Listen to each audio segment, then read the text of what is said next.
बड़ी खबरों पर नजर डालते हैं। देखिए, आज के दिन को टेडी बियर दिवस के रूप में मनाया जाता है। हैप्पी टेडी डे आप सभी को, आप सबके लिए भी मेरी तरफ से ये एक प्यारा सा टेडी बियर। चलिए आगे बढ़ते हैं अपन खबरों में। देखिए, प्रधानमंत्री नरेंद्र मोदी आज सोमवार को परीक्षा पे चर्चा करेंगे, देश के विद्यार्थियों के साथ बातचीत करेंगे, उन्हें बोर्ड एग्जाम के टिप्स भी देंगे। और इस बार के परीक्षा पे चर्चा दिवस की खास बात ये है कि इसमें न सिर्फ पीएम मोदी हिस्सा लेंगे, बल्कि दीपिका पादुकोण, विक्रांत मैसी समेत कई सारे बॉलीवुड सेलिब्रिटीज और कई और जानी मानी हस्तियां भी इसमें हिस्सा लेने जा रही हैं। टोटल 12 सेलिब्रिटीज में शामिल होंगे, जिनके नाम भी आप देख सकते हैं। टेक्निकल गुरुजी वाले गौरव चौधरी, आध्यात्मिकता के सदगुरु अवनी लेखरा, खेल जगत से मेरी कॉम समेत ये 12 सेलिब्रिटी आज प्रधानमंत्री नरेंद्र मोदी के साथ मिलकर देश के युवा छात्र छात्राओं को प्रेरित करेंगे, मोटिवेट करेंगे। उसके बाद आज पीएम मोदी फ्रांस के दौरे पर भी रवाना होंगे। यहाँ फ्रांस एआई समिट में हिस्सा लेंगे। इस समिट में दुनिया भर में एआई यानी आर्टिफिशियल इंटेलिजेंस के इस्तेमाल की गाइडलाइन तय होगी। इस एआई शिखर सम्मेलन की अध्यक्षता करेंगे पीएम मोदी और फ्रांस के राष्ट्रपति मैक्रों। इस दौरान भारत फ्रांस के संबंधों को भी नई दिशा मिलेगी।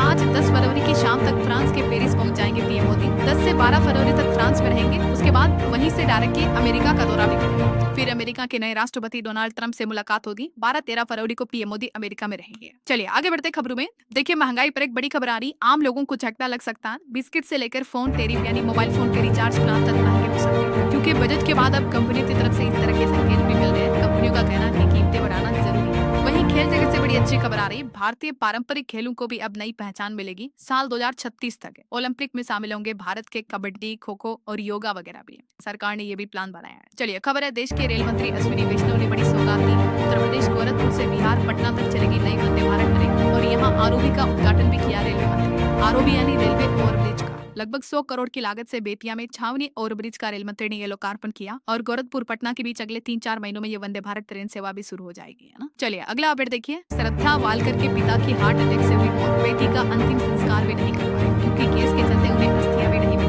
लगभग 3 साल पुराना ये मामला है। आपको याद होगा 2022 18 मई का दिन था। श्रद्धा वालकर नाम की लड़की की उसके लिव इन पार्टनर आफ्ताब ने जान ले ली थी। बड़ी ही बेरहम तरीके से उसके शरीर के भी टुकड़े टुकड़े कर दिए थे। ये सीसीटीवी वीडियो भी वायरल हुआ था और अभी भी पुलिस हिरासत में है। ये आफ्ताब केस चल रहा है। लेकिन बड़े दुख की बात है कि श्रद्धा वालकर के पिता का निधन हो गया। वैसे हार्ट अटैक आजकल बहुत ज्यादा लोगों को आ रहे। देखिए मध्य प्रदेश का भी बीते दिन का मामला। शादी में डांस करते समय अचानक हार्ट अटैक आया और स्टेज से गिरी युवती और मौत हो गई। ये डांस करते हुए वीडियो फुटेज में आप देख सकते हैं। इतनी जवान लड़की, नाम है परिणीता जैन, इतनी हष्ट पुष्ट और स्वस्थ है, ना ही ज्यादा मोटी है। उसके बावजूद देखिए आप, अचानक हार्ट अटैक आता है और मिनटों में नहीं बल्कि कुछ ही सेकंडों में जान चली गई। मध्य प्रदेश इंदौर की रहने वाली थी।